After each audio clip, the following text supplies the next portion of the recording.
All right, welcome back to the Homestand Show. Albert Vartanian with my main man, Justin Pooni. Time to talk some basketball. Toronto Raptors. They finally have a head coach. We've talked about this ad nauseum. Let's bring in our next guest. He's looking dapper there, but our next guest is also looking dapper as always. Vivek Jacob, Raptors.com staff writer. Vivek, before we get into Darko, who is he, what he brings to the table, differences between him and Nick Nurse, did you get a pronunciation from him on his last name? Yes, it is Darko Rajakovic. Rajakovic. Yes, there you go. That was the key question at the press conference, and I'm happy to clear that up for you. Thank you. No, I appreciate it. I've heard like 4 or 5 different pronunciations. I'm like, I hate it. Like I asked you before the show how I pronounce your first name. I think it's really disrespectful if you mispronounce someone's name. I know he's a coach. We don't know him personally, but you got to get that right. And I don't want to just keep calling him Darko for the rest of the season. Okay, so he had his presser outside, which was interesting. Can you tell me, what do you think he brings to the table that maybe Nick Nurse didn't? I think the main thing that he would bring over Nick would be the player development aspect. I think that's something that he's become renowned for, the fact that he started his coaching career with youth teams and took pride in getting, youth players to a senior level, and then moved on from there to, being a scout with the San Antonio Spurs. And then, of course, the assistant coach opportunities where he's worked with guys like Desmond Bane, Jaren Jackson Jr. Obviously, in the OKC Thunder days, you saw Serge Ibaka give him a shout out. And so I think that is what he will bring to the table. I don't think it was a coincidence that, at his press conference, you had guys like, Jeff Dowtin Jr., Ron Harper Jr., Christian Koloko, all the young guys who the Raptors will be hoping to see take another step this upcoming season. Vivek, you mentioned some of the young guys who are at the press conference. Of course, the most important young player, and quite frankly, probably the most important player on the Toronto Raptors is, of course, Scottie Barnes. How does this hire help the development of Scottie Barnes reach the levels that fans are expecting him to get to? I think, when you look at Darko's offensive philosophy, he wants the ball moving, he wants the players moving, and I think that fits right into how Scottie Barnes wants to play. I think when we've seen Scottie at his best, it is constant player movement, constant ball movement, and, he has that 0.5 philosophy where he wants players to dribble, pass, shoot, make that decision within 0.5 seconds. And so I think all of that is going to open up room for Scottie, especially the cutting. I think that's something that the Raptors offense has lacked over the last couple of seasons. And if he can bring some of that to this team, then I think Scottie Barnes, with his vision, is going to eat that up. Now we're speaking to Vivek Jacob. Vivek, what are the Raptors doing? If you go back to the last trade deadline where everyone was assuming, okay, they're probably going to sell. Didn't happen. They became a buyer and bring in Jakob Poeltl. Now heading into this season, they bring in a coach he's heavy on player development. Is their plan next season to retool, rebuild? Is it to get into the play and to try and pull off a Miami Heat? Or is it to, maybe bring in another star? What is it? I think the Raptors, based on what happened last season, they have a lot of belief still in this core, in this roster, regardless of what anyone else might think. And I think they want to see how it would play out with a different coach before they commit to wholesale changes. And so if they can see more of what they believed in last year, then they might lean one way. But if things sort of play out in a similar fashion, that's where I think, again, they're comfortable with having a guy like Darko Rajakovic, who would then lean into the developmental aspect, and you go younger. So you mentioned they might want to run it back and have the utmost faith in this core. Fred VanVleet's a big part of this core. He, of course, opted out of his deal. He's now set to become a free agent. Gary Trent Jr., free agent. Jakob Poeltl. Who out of those three is most likely to return? Or is there a world where you could see all three return to Toronto come September when the new season starts? If I had to power rank, the likelihood of returning, I'd put Jakob Poeltl number 1, Fred VanVleet number 2, and Gary Trent Jr. number 3. I do think all three are, likely to return. I think Jakob Poeltl, I put the highest just because you gave up a first-round pick to get him, and you're obviously looking to maintain that asset. I don't think you make that trade at the trade deadline thinking that he might leave in the summer. And so With Fred VanVleet, again, this is someone who has meant a lot to this franchise over the years. I think that him opting out of the contract was a no-brainer. He is going to get more money from any team out there. And so that was just something that he had to tick that box. And I think the Raptors will make a considerable offer to keep him in Toronto and, again, have that opportunity to assess this team in the future. Did you get any indication, that maybe there was a bit of concern in terms of hiring Darko because he is a first-time head coach for the Toronto Raptors? Like, I understand that he wasn't first on the list. Was a priority a veteran? Well, I think the priority was always just to get the right fit. And so I think the priority was, hey, our goals are to find someone who will reestablish the culture of making the whole bigger than the sum of its parts. It is to, prioritize the player relationships. And so that's where he may not have been first on the list just because they didn't know that much about him. They didn't have a previous relationship. Say, someone like Kenny Atkinson, Masai Ujiri has a previous relationship with him. And so he knows exactly what's going to happen there. And so I think with Sergio Scariolo, obviously he has a pre-existing relationship with the Raptors organization. And so in that sense, he wasn't at the top of the list. But to impress the way he did over the course of the interviews and move himself to the top of the list, I think that shows his basketball acumen. Again, this is a guy who started coaching when he was 16. So he's been doing it for almost 30 years now.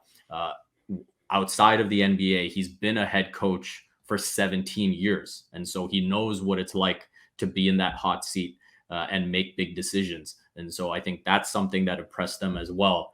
And I think that's what we expect to see, come October. And he speaks so well, and he comes across as such a likable guy. We had Michael Cole, he's a Memphis Grizzlies beat reporter, and he kept talking about how he was so loved by the players, which can only help. I mean, this young Raptors team, especially, Vivek, they need to change the culture of this team. Masai Ujiri was very, open about how the culture needs to be reset and refocused here. Bringing in a new coach with a new mindset and a fresh message, because Nick Nurse was there for 10 years. How important is that for the guys that have been here for a while, like the OGs, the Pascals, the Freds, if he does stay, to get a new voice and just kind of find new life in this franchise? Yeah, I think you said it. New life. I think when you look at this team, Masai Ujiri said that he saw a team that played selfish. He saw a team that he just frankly did not enjoy watching play basketball. And so to have someone who brings a fresh mindset and looks at things in a different way, I think now is the time to do it as well. When you think of the league, you think of the best players in the league. They are all not from North America, right? Like you're looking at Giannis Antetokounmpo, you're looking at Nikola Jokic, you're looking at Joel Embiid. So why not move that way with the coaching as well and see what someone who as reputed as Darko Rajakovic is can do.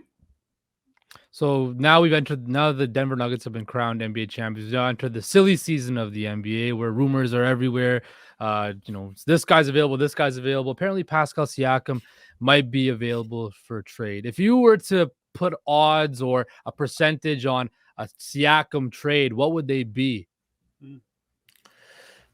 I think I would probably say a 25% chance that he gets traded, which comes down to evaluating what offers might look like. I don't think the Raptors are in a hurry to, scope out what the offers are. It's not like they're actively shopping him, but I think they would be, cognizant of the offers coming in and what that would look like and what the next phase of this team could potentially look like.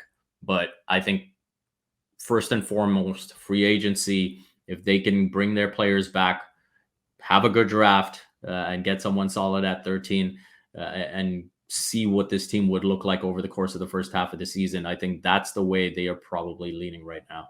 We're speaking to Vivek Jacob. Vivek, so one more thing before we get you out of here. The draft is coming up. Toronto Raptors hold the 13th pick, I believe, but there's reports coming out that they want to move up. What do you expect the Raptors to do come draft night? Yeah, I think that's all part of it, right? And in terms of evaluating what the offers would look like, if they believe in someone like, say, a Cason Wallace who looks NBA ready and can contribute to the roster right away, then maybe they stay where they are if he ends up being available at 13.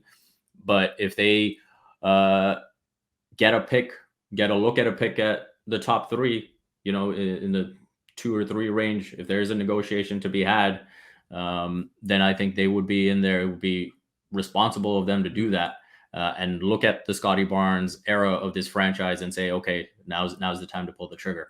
Yeah, it's going to be an interesting few months for the Toronto Raptors. I'm looking forward to it. Vivek, thank you so much. Hopefully we can chat down the road about this Raptors team once again. Thanks so much for having me.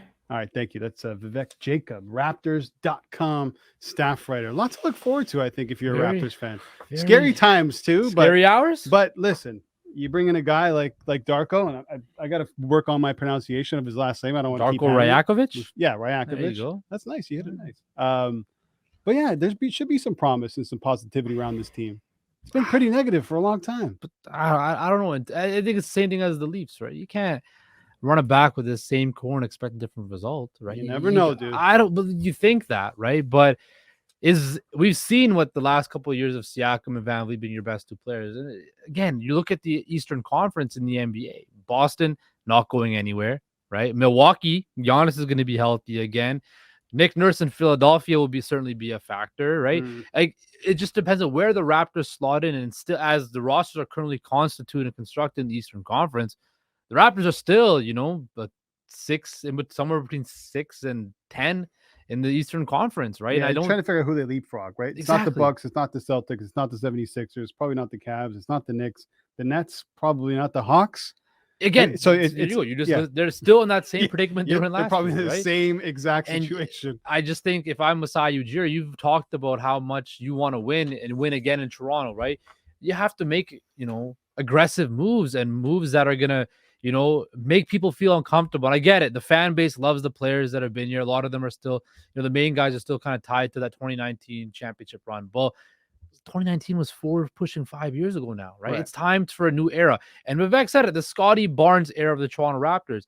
That's what the next evolution of this organization needs to be, right? The focal point should be Scotty Barnes and player development. You talked about guys like Jeff Dowden Jr., Christian Koloko, Precious Achua. You want to see what these young guys can do and what they can do in expanded roles. And I feel like until the Raptors let go of some of those major pieces that they have right now, you're not going to let these younger guys develop and flourish and see what they can really do, because they're not going to be given the full amount of responsibility to see their potential. So you're not betting the plus 6,000 for the Raptors to win the NBA championship? Hell That's no. what you're telling me. Hell no. There's no, even if I gave you money? No, I respect you too much to waste your money like that. Who's going to win it, man? Look, we got the Nuggets plus 460, the Bucks plus 490, followed by the Celtics plus 500. Still got the Suns up there, 7-1. Golden State 12-1. Look, I hate looking at NBA odds, because especially this way far away, because there's so much fluidity and so much change. Denver's league. Who's going to touch them in the West? Nobody. You say that now and watch, the Lakers make a big move. That's true. Dallas still waiting to hear on John Morant too. Exactly. Well. We don't know what's going to happen with that as well. Yeah. So Memphis in a lot of trouble. Thanks so much to Vivek Jacob for stopping by and talking to us about the Toronto Raptors. Coming up after the break, no McCormick's Minute because Sean McCormick isn't here. But we have a tweet here from Kyle Dubas apparently. So we'll show you that coming up after the break.